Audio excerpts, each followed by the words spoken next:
Welcome everybody back to the Bars to Chains podcast, where you were here on episode 3. First and foremost, I do want to talk about our sponsors as normal. Anchor.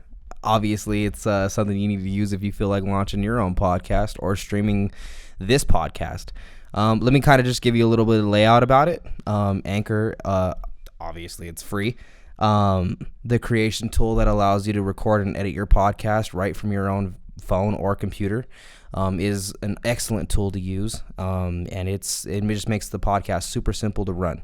Anchor's distribution is the best part about it that I love personally. It allows you to post to your to all of your streaming platforms all in one shot, and it notifies you as soon as it is ready on those streaming services. And then also you can make money from your podcast with no minimum listenership. So, I mean, if you plan on making a bang for your buck and you feel like you got a lot of great content that you would like to make money off of, this is the app for you. It's everything you need to make in a podcast in one place. And that statement in and of itself is very true. It is something that you don't need to put a lot of emphasis into in terms of having all that accessibility to run your whole podcast in one streaming app and online. It also has a website where you log on if you need to do it from your computer as well. And then last but not least, my other sponsor for my great friend, Yadira, Lashes by Yachty is the service you need to use if you plan to get your eyelashes done, or if you're a fella out there and you want to get your ladies lashes done. Definitely go through her. She is working through Denver, Colorado. She has a very, very open and always reasonable service to all her clients, allowing them to be able to get in when it's free for them. So be sure to hit her up. She also has great prices. And again, she works with your time. Whenever you want to get an appointment in, she'll make sure she gets you logged in and gets you rolling and has your eyelashes all pretty. But anyway, guys, we hope you enjoy the show. We have a great one in stock for you today. All right, everybody, welcome back to the Bars to Chains podcast. This is episode 3, and let me go ahead and introduce you to our lovely guests today. To my left, we have Markie Martinez, who coaches actually hockey, and that's a little bit what we're going to get into today. So you want to go ahead and introduce yourself? Hello, my name is Markie. I am Josiah's cousin. Huge hockey guy, love hockey. Other than that, I'm just glad to be here. I appreciate it. Hell yeah. And then to my right, I have D'Anthony Valenzuela, also somebody that I've had the luxury of playing basketball with, coaching a little bit with, and somebody that I've had the great honor of also playing a little bit of football with. So let's go ahead and introduce you. Hello, I'm D'Anthony. It's good to be here. Glad to be here. Glad to support my brothers right next to me. And I'm thankful for God to give me another day of life. So let's get it. Yes, sir. So with that being said, we're going to start today's episode with a little bit of NBA talk. As you guys know, we are starting the NBA games here soon, and it's going to be one of the first installments of sports getting back. I believe the first games are starting on, give me one sec. First games are supposed to start July 30th, and it will kick off with the Jazz versus the Pelicans. So, and also that same night, it'll be the Clippers and the Lakers. So, D'Anthony, how do you feel about basketball coming back? No, we need sports. The whole world needs sports, I feel like, because sports is what brought a lot of people together, is what made a lot of impact over the years. Like from Michael Jordan to LeBron, you could just tell like how much of an impact that basketball has been growing, especially that they've been bringing like other race and other like Siberia, like other countries, are all coming together to play one sport. So it's good to see that. Right, and you know, it's definitely much needed, as I was talking about before in episode 1 with the NFL. It's something that needs to come back in the sense of like we need to have a little something to look forward to. You know, there's just not a whole lot going on right now that is shining a light in terms of all the darkness that's been going on for the last five or so months. Yeah. But I think it's gonna come back in a really fun way in terms of it's all gonna come together, and I feel like they're gonna put together a good portion of this season. I believe that the format that they were going with was 8 total regular season games for each team. If I'm mistaken, please do let me know in the comment section. But I believe it's eight regular season games for everybody, and then they're gonna start playoffs. So, and then there's, I believe, a rule in there where if a team is within reach of another team, they have a play-in tournament to get into the bracket, which is really cool because it kind of gives you that like March Madness vibe. And as I was saying before, in previous episodes, I'm a huge March Madness person. So, I really hope that when March 2021 comes around, we're able to have that awesome tournament. So let's go ahead and get into a little bit of thoughts into this tournament per se, because I mean, really, an eight regular season game, and then it kind of configures all the rest of the seeding is pretty much how would you call it? It's pretty much like a play-in tournament. I mean, really, that's what it is. So, of the teams eligible, I believe that right now is in the Eastern Conference. I believe it's Brooklyn, Orlando, and Washington that can still make a playoff berth, if I'm correct, right? Because I think they based it off of like if you're within 6 games or something like that. Yeah. So, of those teams in the Eastern Conference, do you see any sleeper teams out of those seedings, or do you pretty much feel like you kind of already got an idea of? Honestly, I feel like the whole East is asleep. The East is not really that stacked over there. So, I mean, they have the Bucks and the Raptors and the Celtics and the Heat, but other than that, like the Sixers are having locker room issues. So, I hear you. I don't really see anyone upsetting anything. I mean, the Wizards are there, but it's the Magic and the Nets, and they don't have. For the longest time, bro, the East has really been that way, and it kind of hurts my heart because, like, back then, the East was pretty deep in terms of its effect. I mean, there was a lot of teams that were not bad for the longest time. I know this is kind of going back in time, but, the Knicks at one point were not a bad team, and at one point they were a playoff eligible team, and they've just hit the shitter altogether. They had to go against LeBron and D-Wade, so that kind of erased and it. then Chicago is kind of one of those other teams that a long time ago they were a legit team, and then obviously Cleveland wasn't too long ago before they were making a splash with LeBron. So yeah, I would say honestly. I would say I wouldn't count on Washington making it into the playoff bracket. No. So I would say the top 8 is probably who we should see featured. I couldn't imagine anybody else making a push. Now, what I will ask, though, is do you feel that the way that it is ranked right now, which is Milwaukee, Toronto, Boston, Miami, Indy, Philadelphia, Brooklyn, and Orlando, do you think that they're going to finish in that seeding, or do you see anybody leapfrogging the other? I see the Heat and Celtics going back at it. Okay. Trying to see, because they're both like a pretty even team, honestly. Yeah. With the talent that they have on each other's squads and stuff like that. Yeah. The Heat adding Iguodala to the roster kind of helped Jimmy Butler and all them. Yeah. Well, now, so the very first game for the Sixers and the Pacers, oddly enough, being that they're tied at 39 and 26 apiece, they're the first games on each other's respective schedules, if I'm correct. Yes, they are. So, and I believe that game is Saturday, August 1st, that will be played. Who do you like in that matchup? Who would you take between the Sixers and the Pacers? Being that it's a neutral playing field, so there is no fans, if I'm correct, right? They in the Orlando Stadium, they're not featuring any fans. No fans. No. Okay, so it's a neutral playing site. It's in Orlando, so even if you wanted to say that one has the effect of feeling like they're at home, really, there's not that feeling either.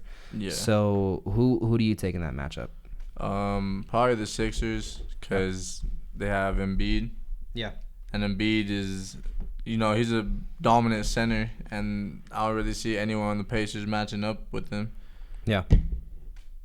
Yeah, no, I hear you. And it's going to be an interesting stretch. There's just a lot to pack in.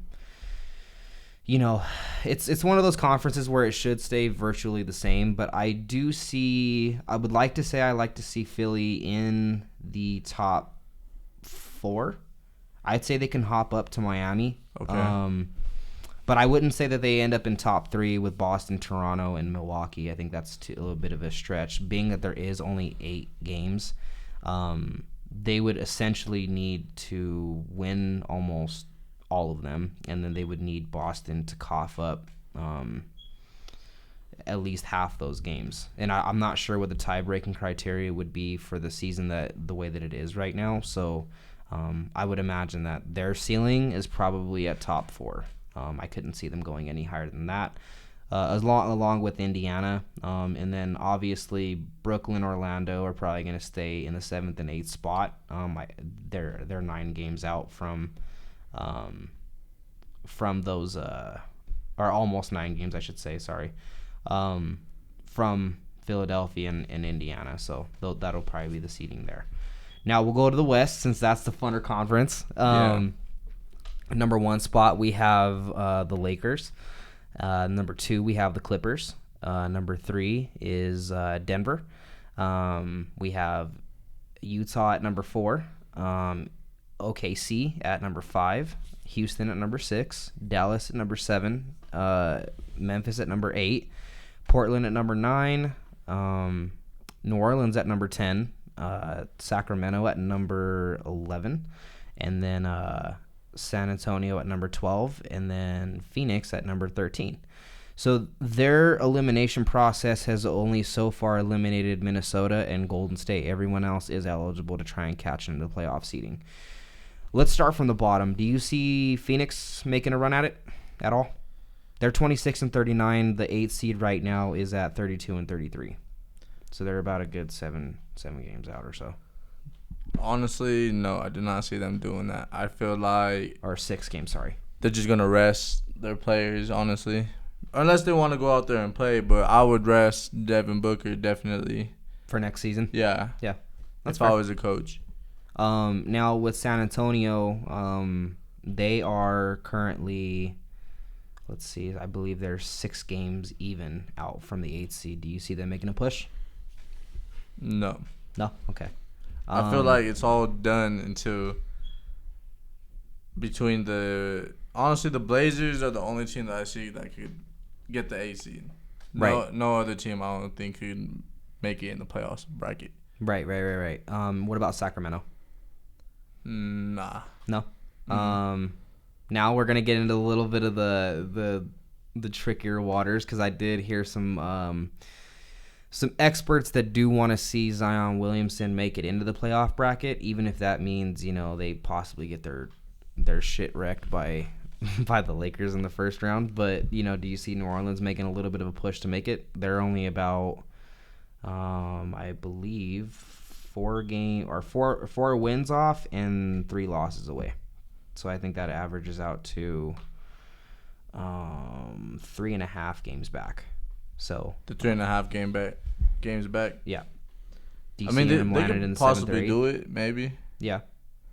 It's just it's the West. The West is tough. Yeah.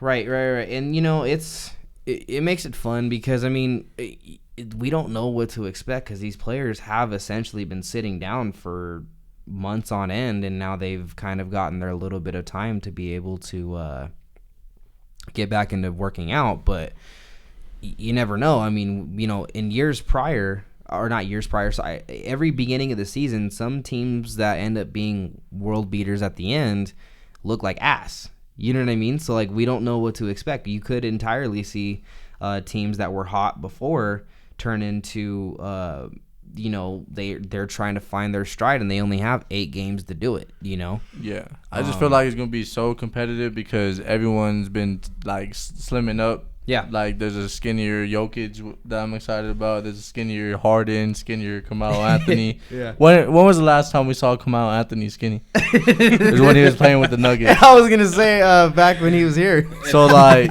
I'm just saying, everyone's looking like they're ready to compete and ready for the trophy. So it's going to be very competitive. I'm excited. How do you feel about Portland? Portland, they're skinny Melo. Yeah, I was gonna say. I mean, they're 3 wins off and 4 losses off. So I think they're sitting at the same as New Orleans as far as games out from the 8th seed.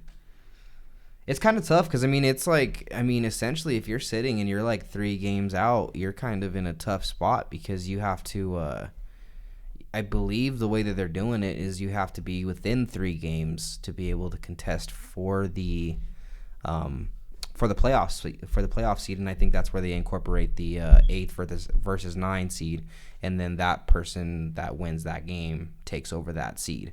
So, yeah, I don't know. I mean, I think, honestly, even for the West, they may even be locked in at where they're going to stay. Yeah. Because Memphis is essentially, if you're 3 games ahead, it's yours to lose. I mean, as long as you win more than half of your games and you take care of business, then you should be fine. Now we'll kind of work into the upper tier of this playoff seeding. From 5 to 7, they are all within a game and a half of each other. So, which is OKC, Houston, and Dallas. OKC and Houston at 40 and 24, and then Dallas at 40 and 27. So, who do you feel out of those groupings will finish higher than the other? I can see the Mavs doing it. Being the higher out of all those teams there? Yeah. Okay. Because Luka, he's a bad boy. Right. He's a bad man. Yeah. And he got Kristaps Porzingis over there. Yeah. So, and it also depends on the schedule, too. I don't know what their schedules look like, who they're going against, and all that. Well, Dallas right now they play on the 31st against the Houston Rockets to start off. And then they will play against Phoenix on August 2nd, and then Sacramento on August 4th, and then the Clippers on August 6th, and then the Bucks on August 8th, and then the Jazz on August 10th, and then the Trailblazers on August 11th, and then to finish it, they have Phoenix on August 13th. So, I mean, a lot of those are pretty, I think, easy schedules. Yeah, I was going to say Clippers. They should beat Phoenix. They should beat Sacramento. They'll probably lose to the Clippers. They'll definitely lose to the Bucks. I would imagine that's a toss-up one with the Jazz, because that one could go either way. Being that it's, again, a neutral playing site, that could be one of those up in the air. And I'm actually surprised they put it on NBA TV for that one, because that one really should be a primetime game, and I think that one's going to determine a lot of playoff seeding there. So they might switch it. I don't know. I'm not sure how the NBA goes with flexing schedules and stuff like that and turning stuff on to primetime, but I imagine they'll turn that into a TNT type deal. The Trailblazers they should beat, and then again, Phoenix, they have them twice, so they should sweep them out of that. Now going back up to OKC and Houston, what are your thoughts on both of those teams? The Thunder has a good leader in Chris Paul. Yeah. Chris Paul's a great leader, and they're a young team. Yep. So a vet being over there is pretty good for them. Yeah. But I just feel like they're one piece away from championships. By getting championships, yeah. Yeah, that's fair. But they're also in the West, too, so it's going to be very close. Now, what are your thoughts on Houston? Houston, I don't know. It depends. James Harden's iffy. I love the man. And did you see he was getting criticized about that mask he was wearing? I hadn't. What was going on with that? He was. Go ahead, brother. It was the one he was wearing, the blue stripe one. Is that what it was? Yeah, it was like a police mask, like something like that. But like kind of like a Colin Kaepernick deal, or no? Like he was supporting. Oh, he was okay. Like he was supporting like their kind of mask, like to support Blue Lives Matter or something like that. Okay. And he's been getting a lot of backlash about it.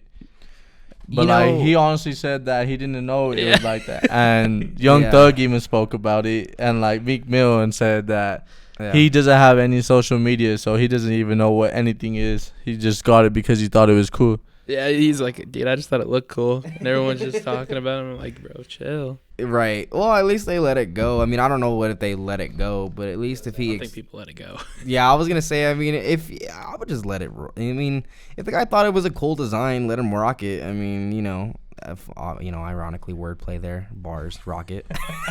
Yeah. Dwight Howard has been arguing about wearing his mask. He hasn't wore his mask once over there in the bubble. And I don't understand why he's the one that's like. Yeah, I actually like Houston. Looking at the roster, man, that's Houston. They could be. They have no bigs. Right? Yeah, I was gonna say Tyson Chandler at center is not. It's not selling it for me. That's their only center. Right? Yeah, I was gonna say it's not a good thing to have. But if they get hot, then like March Madness itself. They're definitely a smaller team, but they have shooters on the team. So right. Now, what do you think about Utah? Utah, they have a big bench. Because they're actually fairly in that mix because they're at 41-23, which is only one game away from OKC and Houston. So they're right along with even with Dallas. I mean, they could very much so lose that spot if they lose enough games, because I think the way that it trickles out right now is they're 2.5 games out from each other, or from Utah to Dallas. So that's not a bad stretch, and especially we just went over Dallas' schedule. They're not going to be having a tough time catching up against those upper echelon teams either. So Utah, as far as who they have, so we'll just kind of go down the list of them. Against the Pelicans, who do you have? Jazz against New Orleans? Yeah. Probably Utah. Yeah. Because Utah, I mean, despite Donovan Mitchell and Rudy Gobert having like their little troubles and stuff like that, because Rudy wanted to get him sick and stuff like that with the corona. Yeah, I could still see them being a dominant team because they have Mike Conley, Donovan Mitchell, Rudy Gobert, Inglis, I think his name is. Yeah, like that's just a great core right there, and they have a great bench. All right.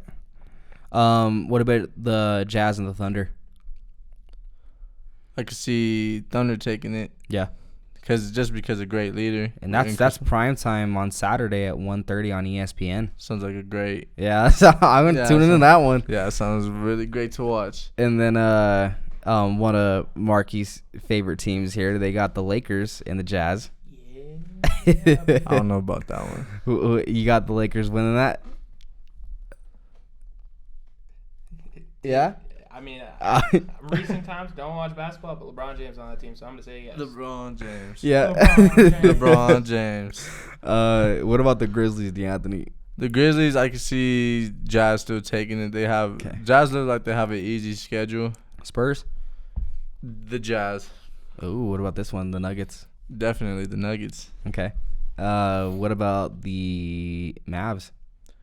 Ooh, that's gonna be a good match. I feel like. Yeah. I don't know. I can't really decide, but if I would have to make a decision, I'm about to go with the Mavs. Okay. What about the Spurs? They play the Spurs twice? Yes. The Jazz again. Okay. So you got a sweep there? Yeah. Okay. So we're going to pick this up so that way we can get into a little bit of hockey talk here. Out of the Lakers, Clippers, and the Nuggets, do you see that seeding staying the same, or do you see anybody making a leap at the number 1 seed, or do you maybe see the Clippers and the Nuggets trading places? I can see the Nuggets and the Clippers trading places. Okay. Depends how good everyone plays, how good if the Lakers still have the hot hand, then I can see the Lakers just keep staying in the number 1 spot. Okay. So, it's easy to pinpoint saying that a top team will stay and, obviously make their arrival to the finals. Do you see anybody from number 2 seeds and down in the East making a shot at the finals? I can see the defending champs going back. Okay. That's fair. Now going back to the West, do you see anybody number 2 or down making a shot at the finals and dethroning the Lakers? Honestly, I could see either the Nuggets doing it or the Clippers doing it. Okay.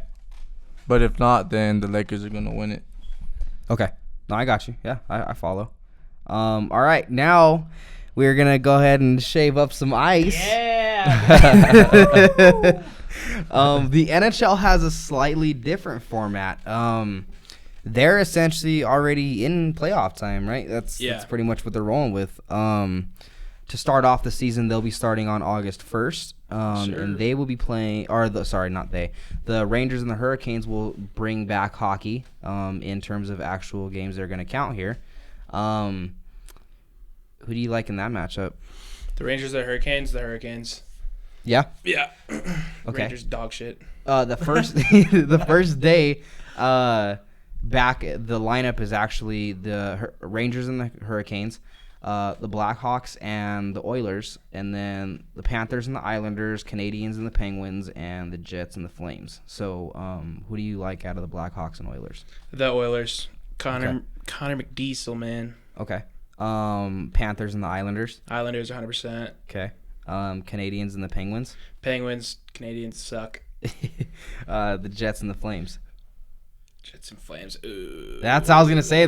One's at 80 points and the other one's at 79 points. I'm gonna say Calgary. Johnny Gaudreau's nasty. Johnny Hockey, love that guy. And I'm actually gonna go with Winnipeg. Winnipeg, really? They show up in playoff time, and I like when it's crunch time. They show up and usually shock teams. They do. They had a couple last playoff runs, but yeah. Now with the second day back, we have the Coyotes and the Predators. I'm guessing Predators, no?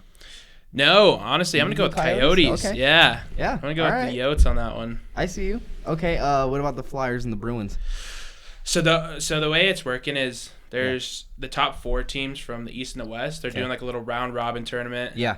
So they're making the playoffs like the 8 teams playoffs regardless. So they're just playing for seeding at that point. Yeah. But I'm going to go with the Bruins. I got the best first line in the NHL right now probably. Yeah. Okay, what about the Blues and the Avs? Avs, 100%. There you go. I was going to say, obviously by the shirt, you better answer that question correctly. No, but I think it's going to be a good game. The Blues in recent years have given out the Avs a tough shot.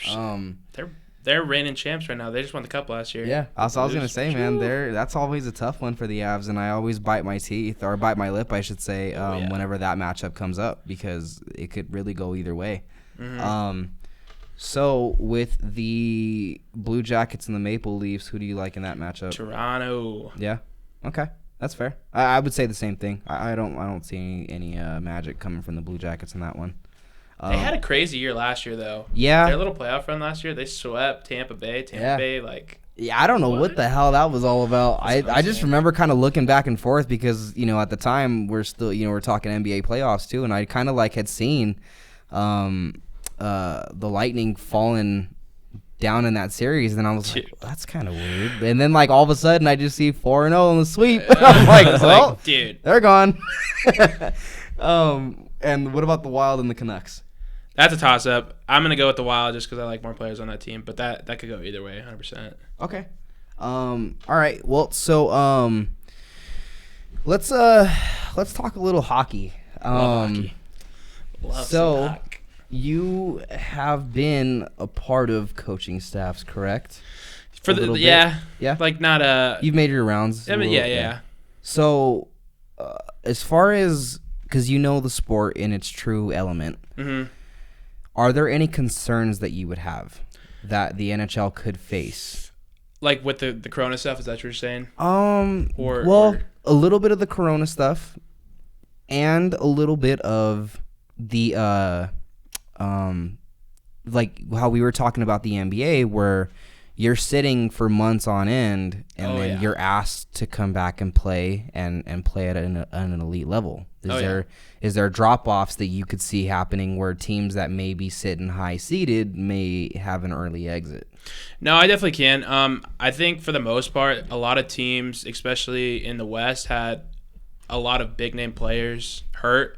So it definitely gave time to recover. Even the Avs, I think we had 4 or 5 guys hurt, including Mikko Rantanen, which is definitely a viable part of that team. But I think giving that time to rest was really good. I mean, it's a really high intensity sport. You know what I mean? Like it's very cardio heavy, dude. Like they hit hard in that game. It's easy to get hurt. You're on little blades on ice trying to do the same thing that people do on the ground. You know what I mean? Like it's easy to get hurt in that game, and they're definitely the most rugged set of athletes that I've ever seen. I mean, people take pucks to the face, bro. Lose 5 I know. teeth. I was gonna say, man. I see the teeth. Exactly. A lot of it's funny. teeth. I rarely see hockey players with no missing teeth. So, like, Dude, I've got a lot of buddies that got, well, not a lot of buddies, but I got a couple buddies that got the fake teeth in, and they'll just like mess around with them. Yeah. But no, yeah, dude, like they'll take a puck to the face, go in like the locker room, get stitches, come out for the next period. Like I'm saying, like that's the only sport that I see stuff like that happen in, which is I think why I like it so much. It's just so rugged. They're super passionate about that. They're just there to play. They don't care about anything else.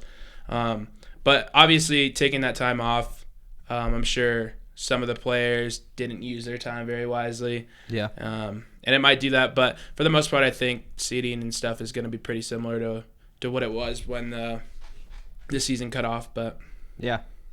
Now, who do you feel that when this is all said and done is walking away with the Stanley Cup? Oh, dude, that's hard, bro. I could see honestly in the West, I could see the Avs making a really good run for it. Okay. In the East, I'm gonna be honest with you, I'm gonna 100% say the Bruins. They made the Cup last year and they lost to St. Louis, but no, their first line is just sick. I mean, Brad Marchand, David Pastrnak, Patrice Bergeron. It's the highest scoring, best line in the league. And they have depth too, so I think to be honest with you, that's what I could see shooting that. That or the Caps, because Ovi always gets that team going for whatever reason. They just somehow squeeze their way in there. I'm sorry, I just do not like the Capitals too much, but I can see them making a good run for it. Tampa maybe, Stammer and Kucherov always bring that team pretty good playoff success. In the West though, that's hard, man, because I like Vegas and Colorado. Yeah. But if I'm being honest, I could see the Avs making a good run for it. They probably have like the second best first line in the league right now. The Blues are probably making another good run at it. I think it's between the Blues and the Avs in the West. I'm gonna say Tampa and Bruins in the East. Either one of those. I'm calling it right now. So I'm actually trying to find the Avs win the Stanley Cup this year, baby. I'm gonna go put $500 down in Vegas. Let's go. So actually, okay, there it is. I found it finally. I was trying to find the damn, what you call it, the playoff bracket. But so number 1 seeded is the Bruins. The number 2 seed is the Lightning. Yep. Number 3 seed is the Caps. Number 4 is the Flyers, and then number 5 is facing off against the 12th seed, which is the Penguins and the Canadiens. 6 versus 11 is the Hurricanes and the Rangers, and then number 7 is the Islanders versus the Panthers. Number 8 is the Maple Leafs versus the Blue Jackets. And then that's for the Eastern Conference. Western Conference, we got the Blues at number 1, Avs at number 2, Golden Knights at number 3, and then the Stars at number 4. And then 5 seed versus the 12 seed is the Oilers and the Blackhawks. 6 seed versus the 11 seed is the Predators and the Coyotes. 7 seed and the 10 seed is the Canucks versus the Wild, and then the 8 seed and the 9th seed is the Flames and the Jets. So out of all of that, do you see any sleeper teams coming up and shocking people? Yo, honestly, dude, the Coyotes, bro. Like, everybody sleeps on the Coyotes. I mean, in the West, the bottom teams, like the Blackhawks, I'm pretty sure it's the Coyotes, Wild, and Jets. Yeah. I'm pretty sure the bottom 4 teams. Out of those 4 teams, though, I could see the Coyotes kind of making a good run for it. On the East, maybe, oh man, yeah. You know what? Maybe the Penguins always do good. I just don't think they're at the same level they're at before. But yeah. What were you gonna say? If I'm reading this right, is the first round a best of 5 series? Yeah. So and then they'll break into the best of 7s. Yeah. So how it's worked is the top 4 teams from each, like the West and the East, they're gonna play a round robin tournament to see their seeding for like the actual 8-on-8, like 8 teams playoffs. Yeah. And then the other 12 teams, they're playing. Is it 12 or no? The other 8. Yeah, it's the other 8 teams. Yeah. They're playing for basically their spot. So it's basically considered playoffs, but it's a 5-round. No, yeah, I was going to say it's definitely playoff mode, but I didn't know what they were going to do with the essentially the play-in round. Yeah, so it's a best of 5, and then once it gets to the next round where it's like the actual I like that they regular went best bracket of 5. kind of thing. I'm glad they didn't go with best of 2 or best of 3 because it's tough to like essentially you lose that first game and you're already 1 game out from a sweep. Oh, exactly. You know what I mean? So like that's fair that they gave them the best of 5. I mean, you have to at least earn your 3 games and then you're in. Yeah, they're gonna do it a lot though. I mean, I heard it's 5 games a day. So to kind of 5 games a day. Wow. Yeah. Yeah. To merge the NBA side and then the NHL side, is there anything from the NHL standpoint that you would have liked incorporated for the NBA? Probably like the 5 games. Yeah. Like I think I like shorter series because I feel like best 4 out of 7. Yeah. It's easy. Like obviously the better team's gonna win. You know what I mean? Yeah. And like what I like about football is like 1 game. Yeah. Anyone could win that game. Right. It go either way. So it doesn't even matter if you're the good team. Like look at the Titans. The Titans were like going off, and then when it actually came down to it, they got smacked. You know what I mean? Yeah. Oh yeah. That's why I wish it was like that with the NBA, because then like we wouldn't probably have seen the Warriors, you know, being so dominant and like the Heat being so dominant and stuff like that. But I like that. Okay.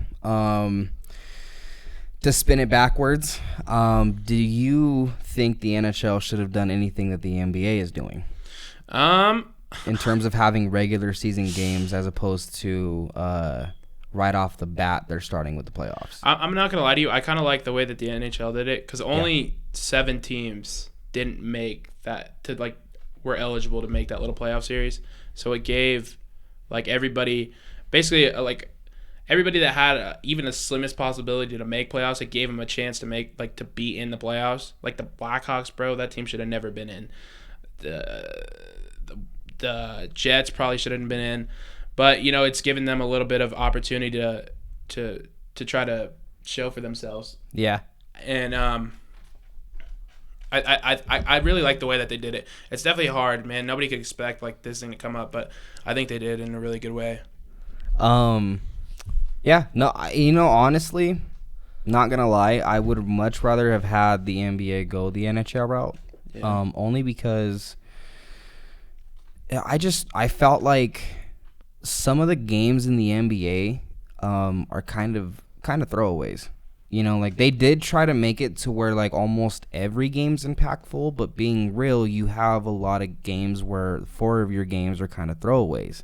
You know what I mean? Like, because the drop off between the Suns and say the Mavericks is a pretty big damn drop off. You know what I mean? So like those games are kind of rendered useless unless, you know, Phoenix shows up and plays. But being real, Phoenix is in such a big enough hole that like they're probably not gonna make the playoffs. You know what I mean? Like, I mean, just being real, I wouldn't put my money on it. So, you know what I mean? Like, but I like Phoenix a little bit, but they're too far out to really make a splash with an 8-game cap.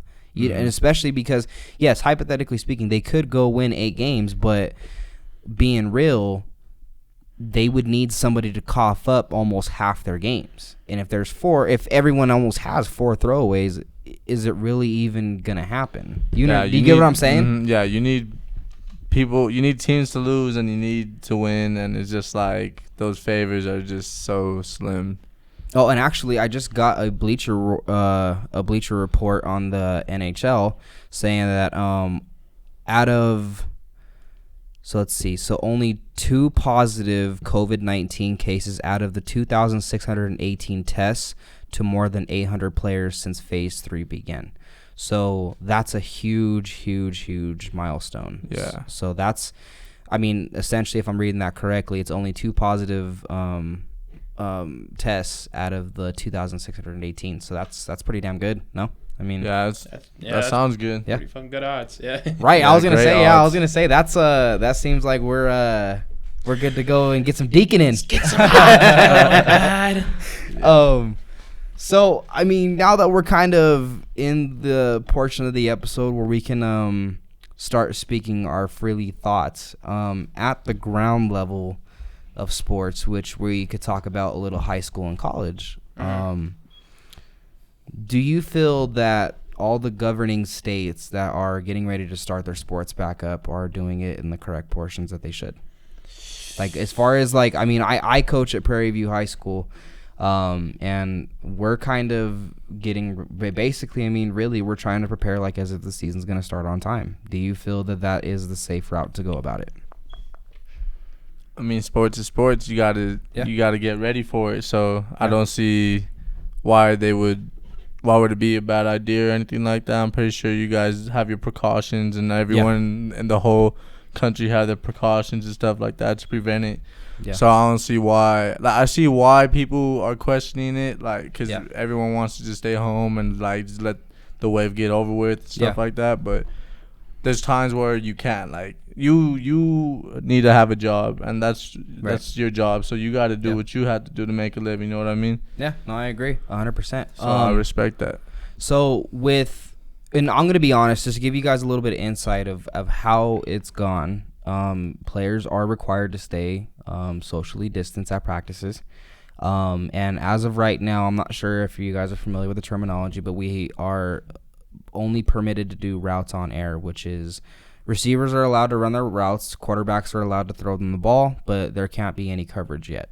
So we haven't, I mean, honestly, just being real, as an offensive coordinator right now, I am licking my chops at being able to play against a lot of defenses, because it seems a little like the rules and guidelines are a lot more favorable to the offense than it is the defense, because technically we're not allowed to be able to have them hit or even get into the form of tackling and really running a whole lot of defensive packages, being that what phase 2 is we're really it's drill based.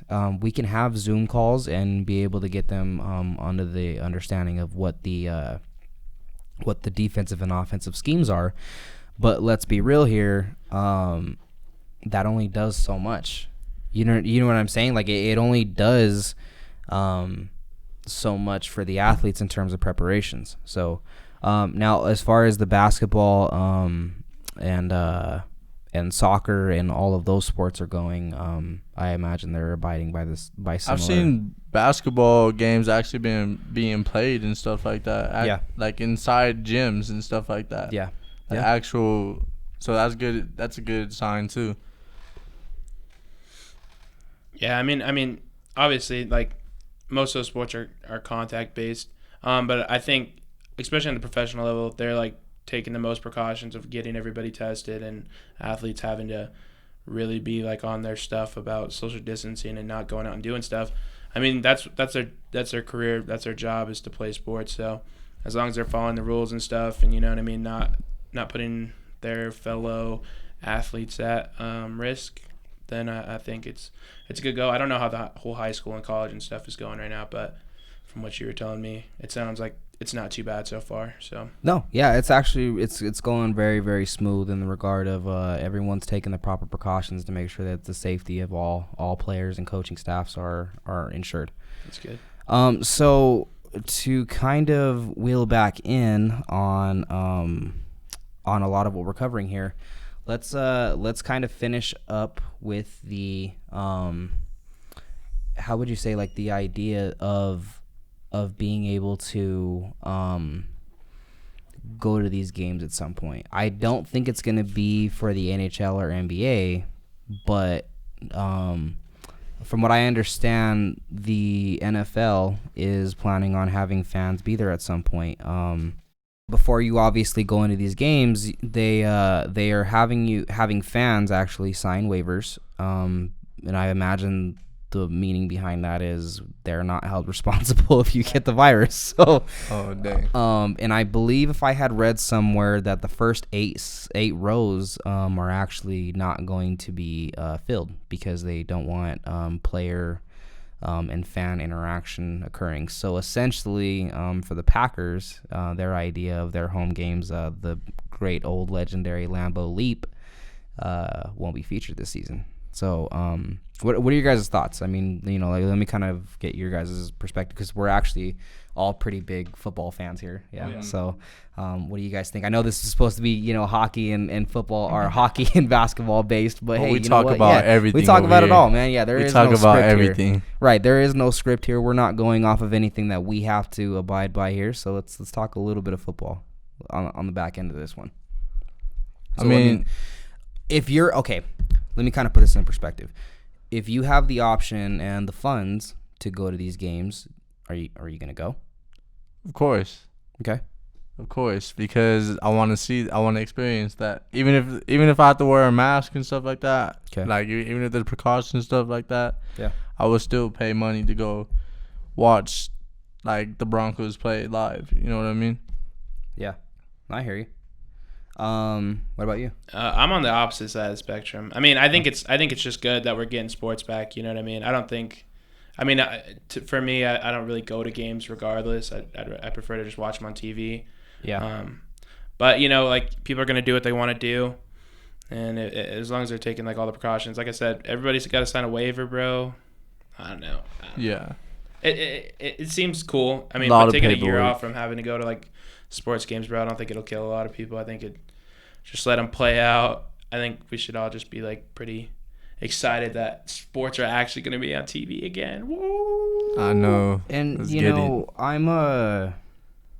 I think if I'm going to a game, obviously I imagine they probably aren't going to be doing concessions and whatnot, just to prevent that exposure.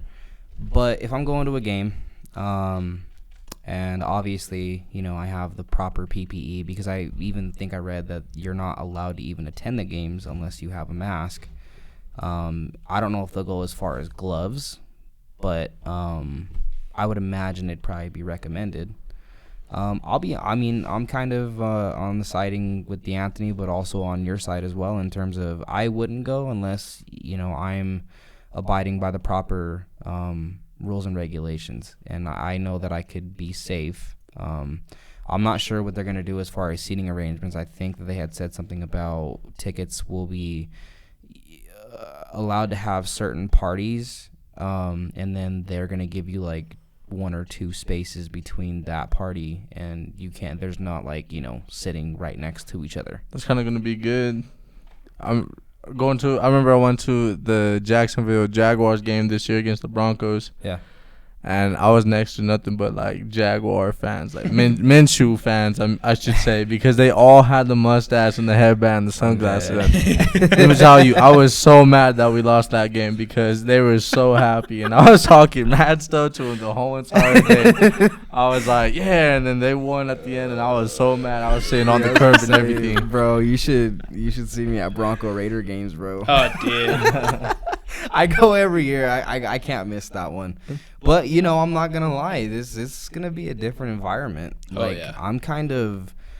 I am worried from a competitive standpoint about the lack of fans being there, of how much these games are going to make a difference. Because, being that this podcast is from Denver, Colorado, we live in a state where there is a mixture of different fans. And, I've seen and gone to games with Pittsburgh Steelers fans where there are a lot of Steelers fans in the side. Hey. Calm down over there, buddy.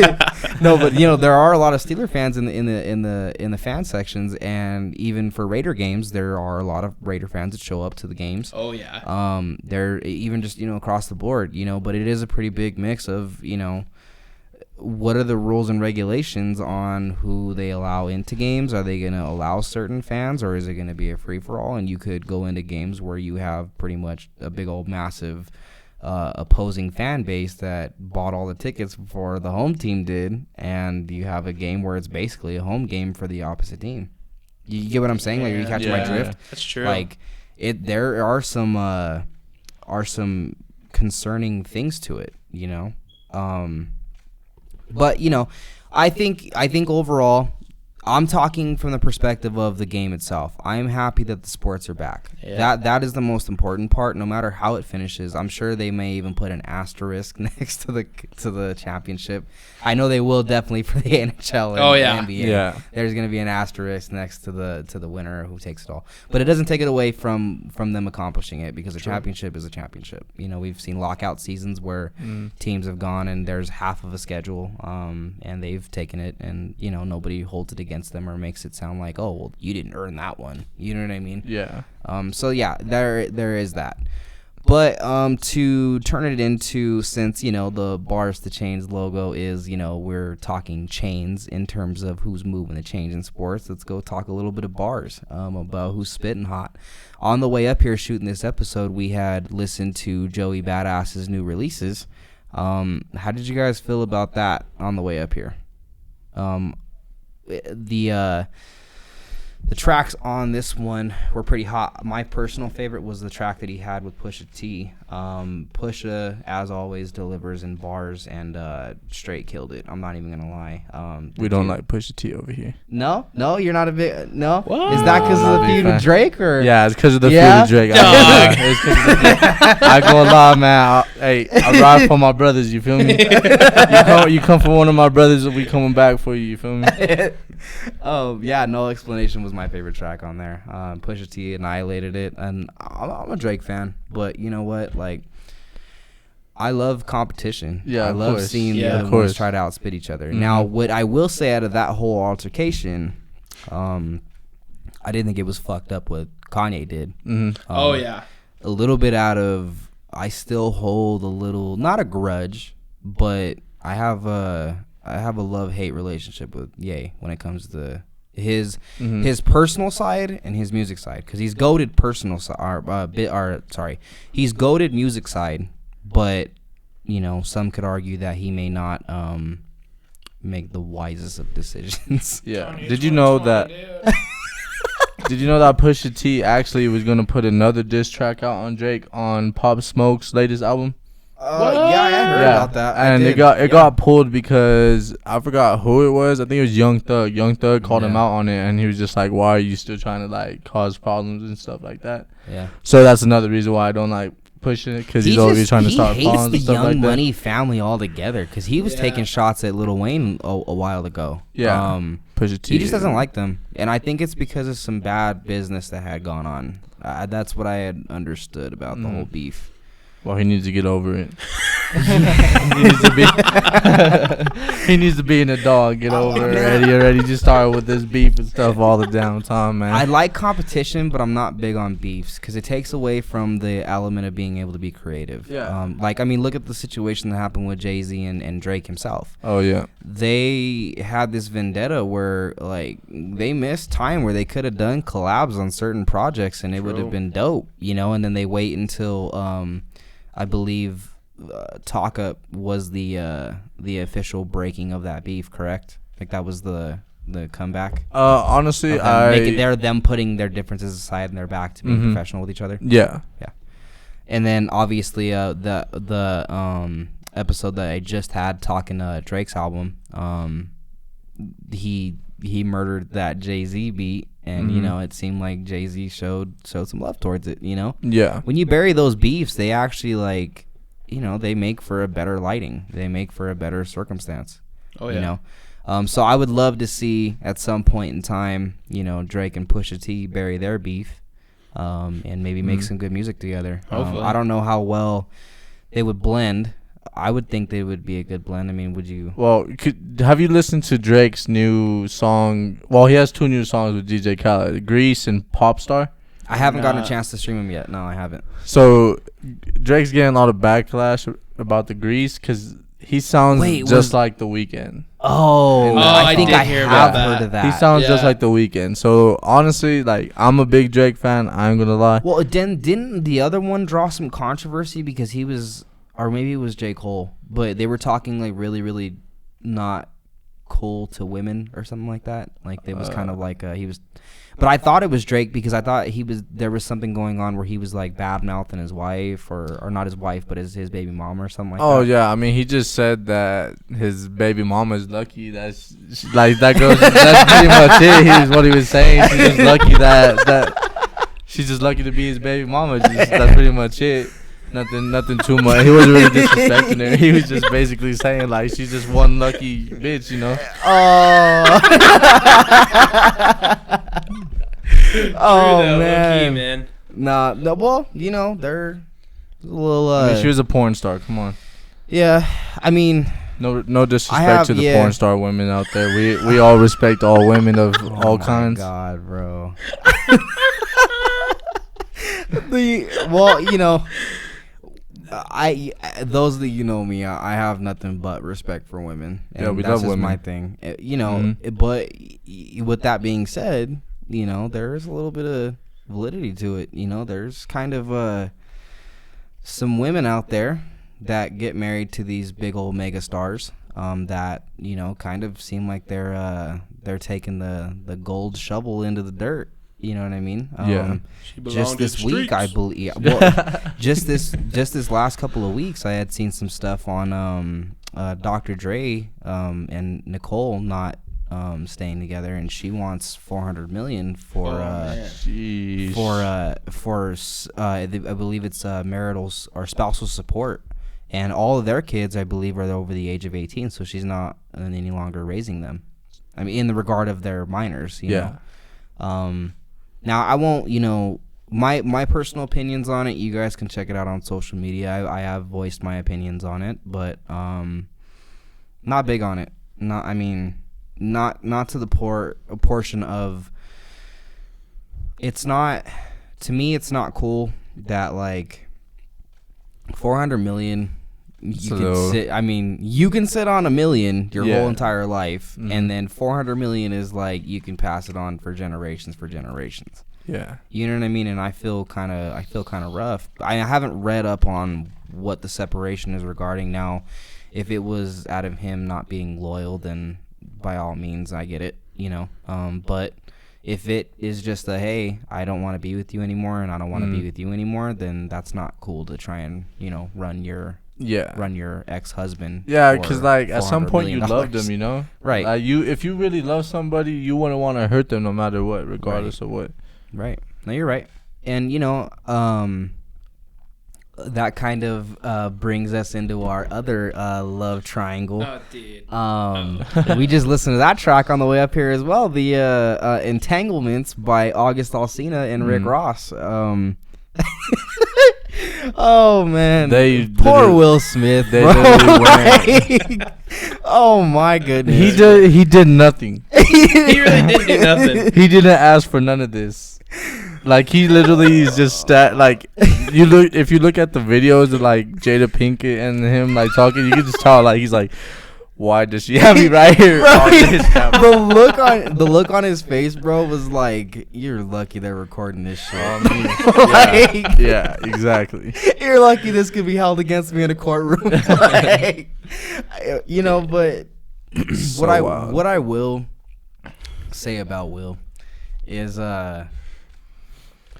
he's composed about it.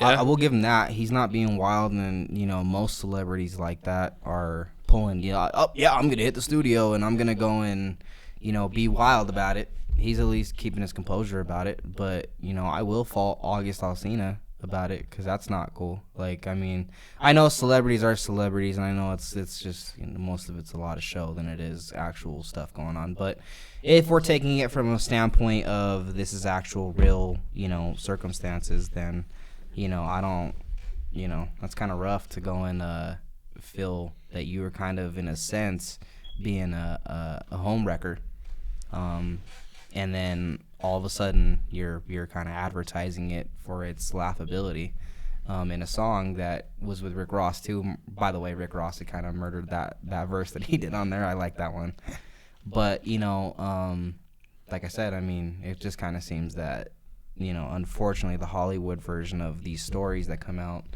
very much show how much there's just not decency to it. You know what I mean? I mean, the Will Smith and Jada Pinkett Smith household has been Wild.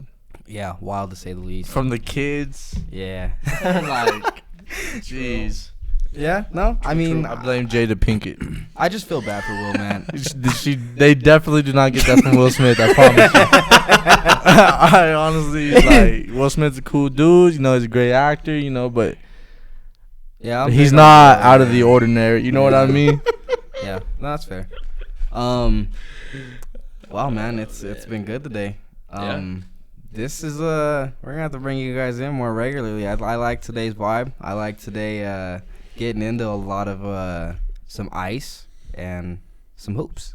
And again, guys, this to all my listeners out there, do expect this in the future. I mean, look in the first 3 episodes. We went from NFL. We're talking music, and actually the music episode for episode 2 was just me in studio. And then episode 3 we're gonna bring you some hoops talk and some NHL talk. As far as the versatility to this, do tune in because this is stuff you don't want to miss. You may catch your favorite topics coming up on episodes. I mean, hell, maybe at one point we even talk table tennis. But down for table tennis. I love ping did pong. you hear the table tennis or I think it's either ping pong or table tennis or something. Isn't that the same thing? Yeah, I was gonna say I think it is the same thing. I don't know if there's like a difference, but they are saying that sport is actually the number 1 betted on sport right now. Really? Yeah. What? Yeah, because like people want to gamble and throw their money out there. They be going crazy, boy. Well, it's kind of crazy because it's like people just can't go without betting. No, that's their life right there. But I'll be honest, I'm all one for wagers and whatnot. But I just found that as a crazy statistic for sports before we close this episode out. Like that's kind of a trip that people will go as far as betting on whatever. You know what I mean? Yeah. Like, That's surprised they crazy. haven't bet on Have rock you paper seen those? scissors yet. Literally anything. Those games get intense, bro. Have you not seen those games? No, I have. No, I'm not discrediting the sport by what, any the rock means. paper scissors games? No. Yeah, I have No, seen it. I have seen a couple of them. We could bet on those a couple times. No, I was talking about table tennis, man. It's they're legit, dude. It's Like those Oh, guys yeah, train, bro. Like they're definitely. actually like They be doing some real crazy about shit. it. They'll be They like do some 20 crazy shit for yards sure. off the table, just On smacking God. the ball. And I'm like, whoa, dude. Yeah, no, it's real. How's this happening? All right, on our personal lives, how are all you guys doing during this craziness times?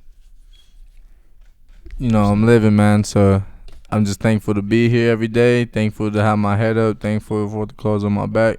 Yeah. Thankful for the people around me. So just keep your family and actually, close. Me and D'Anthony just played a football game on Saturday, July 19th, where we Yesterday. took a dub. Yeah, we took a fat Hey, dub. there you go. Now, I've actually finally have gotten an experience on what sports would look like from a social distancing aspect. The game itself is very close. We play flag football.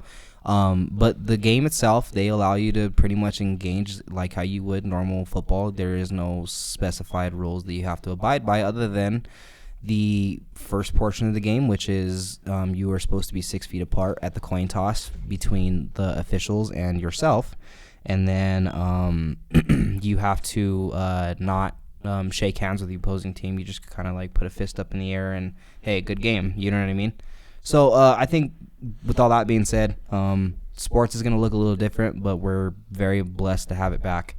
And I think that it'll be great and fun in the long run. So we'll go ahead and close this episode out with, we hope, to all of our listeners, and I appreciate every single one of you are out there with good health, and you guys are staying safe amidst these crazy times.